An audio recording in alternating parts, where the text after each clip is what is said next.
제가 분상제가 나오면 어떻다고 했어요? 분양가 상한제 지금부터 시행하면 시작하면 우리 4월 29일까지 유예를 준 거잖아요. 4월 29일 이후부터 나오는 물건들은 나온다고 치면 앞으로 한 3년 정도 있어야 입주를 할 겁니다. 그때 땅 하고 나와도.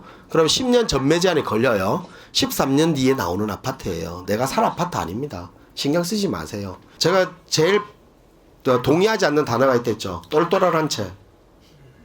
똘똘한 한 채는 똘똘하다는 말은 인정하지만 한 채는 인정 안 해요. 똘똘한 한 채, 뭐 제가 그랬죠. 집값 많이 오르는 거 1억 가지고 홍제동 현대아파트 8천만 원 가지고 3억 올랐는데 도곡넷을 9억 넣어갖고 11억 올랐다 했잖아요. 그러면 홍제동 현대아파트 11채 사는 돈이잖아. 33억 올랐어요. 그러면 그게 무슨 똘똘한 한 채예요. 차라리 똘똘한 11채가 들어간 거 아니에요?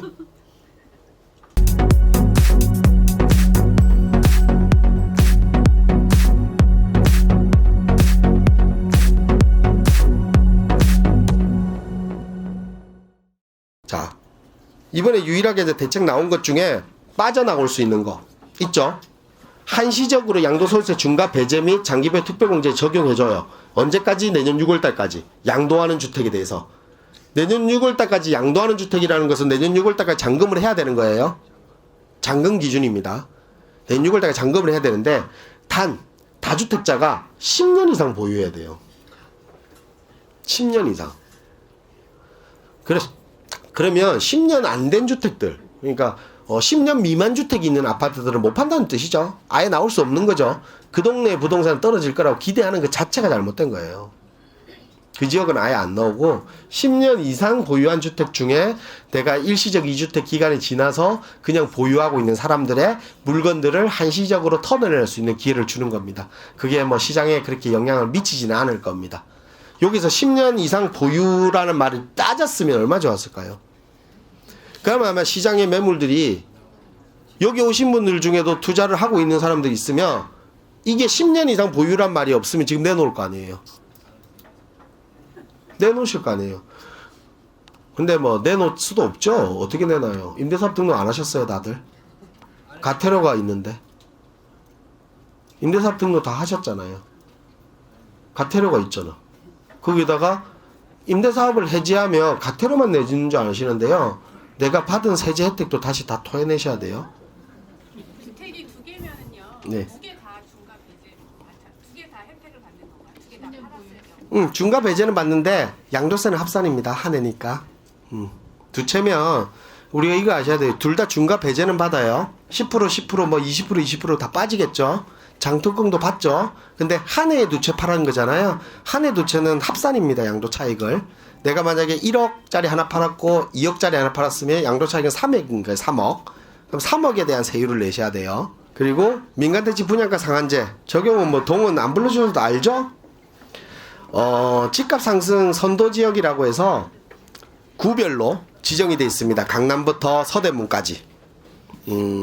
최근에 가장 많이 오른 지역이고 제가 이거 보고 느끼는데 서울에서 강남, 서초, 송파, 강동, 영등포, 마포, 성동, 동작, 양천, 용산, 광진 그러면 중구하고 서대문만 빼고 다 한강변이더라고요.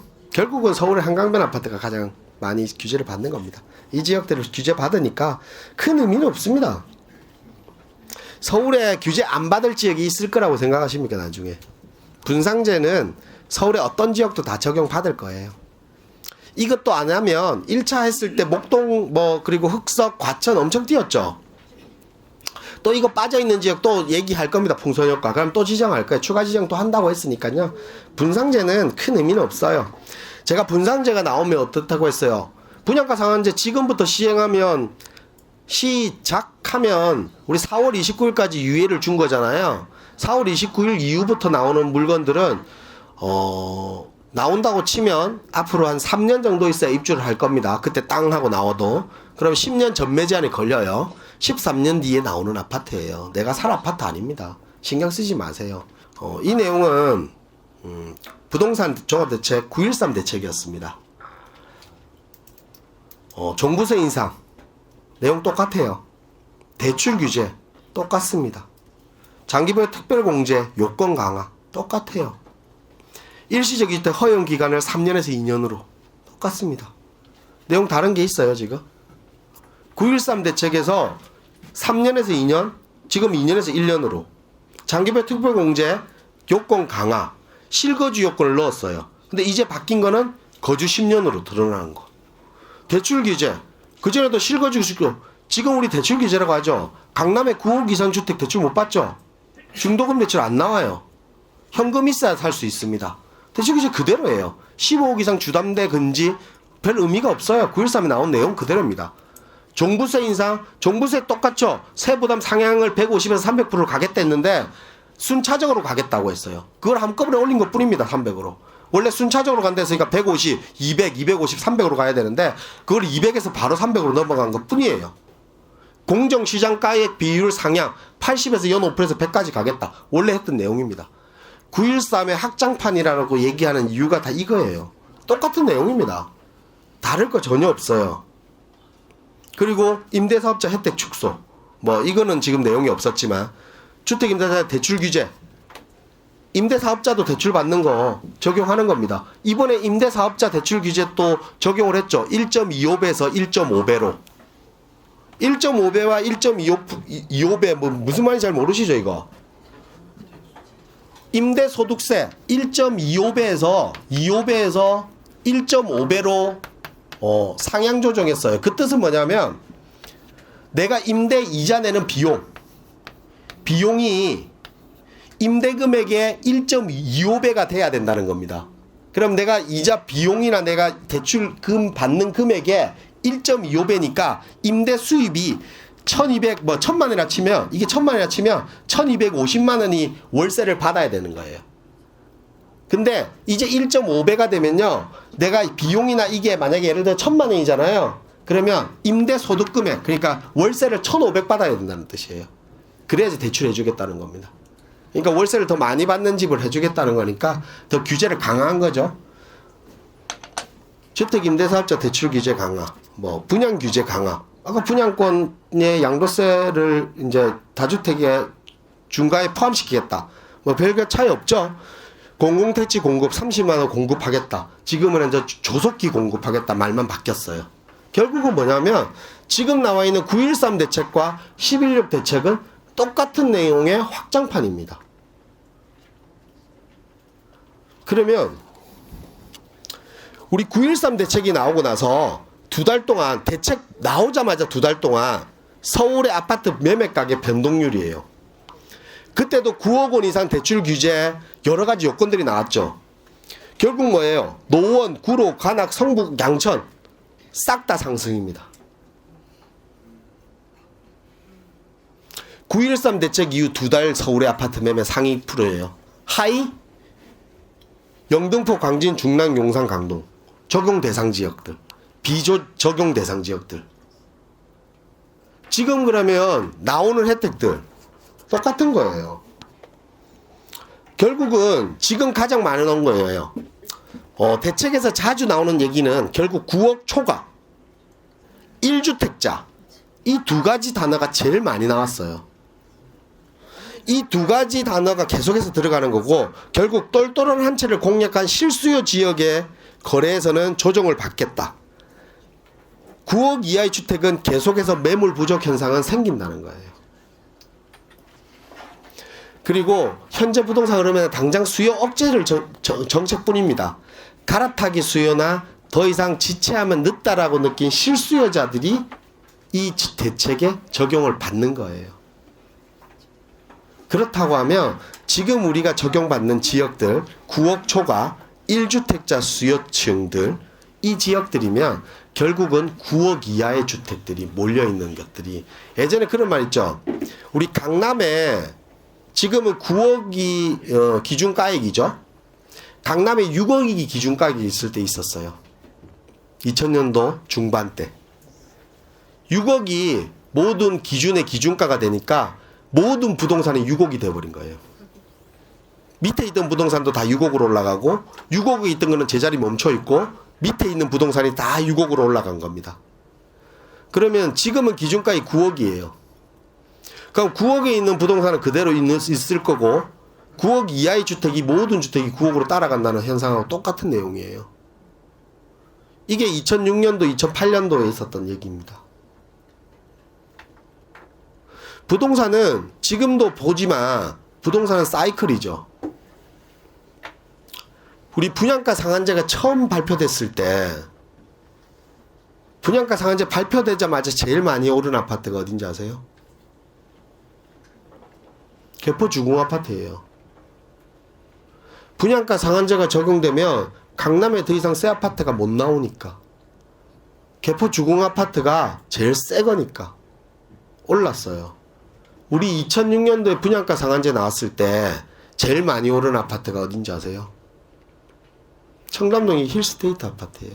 2009년도에 완공되었잖아요. 분양가 상한제가 적용되면 저 아파트가 제일 새 거니까요. 그 당시에 제일 많이 올랐어요. 결론은요, 그때 당시에 법이 적용됐을 때 지금도 똑같이 적용시키면 되는 거예요. 그러면 그때 6억이란 기준점을 세워서 모든 주택이 6억을 따라가듯이 지금 정부에서 9억이란 주택을 기준으로 세워뒀잖아요. 9억이 안 되는 주택을 다 9억 되는 겁니다, 그러면. 이런 대책들 막 나와도 결국은 우리가 전혀 부동산에서 신경 쓸 생각할 이유가 전혀 없습니다. 부동산을 좀 단순하게 생각하셔야 되고,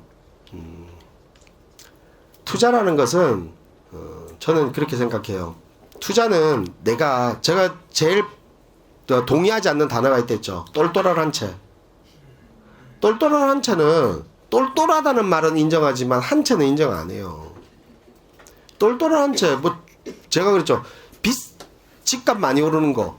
1억 가지고 홍제동 현대아파트 8천만 원 가지고 3억 올랐는데 도곡넷을 9억 넣어갖고 11억 올랐다 했잖아요. 그러면 홍제동 현대아파트 11채 사는 돈이잖아. 33억 올랐어요, 그러면. 그게 무슨 똘똘한 한 채예요. 차라리 똘똘한 11채가 더 나은 거 아니에요? 투자를 너무 높은 곳, 많이 오르는 거에 집중될 필요는 전혀 없습니다.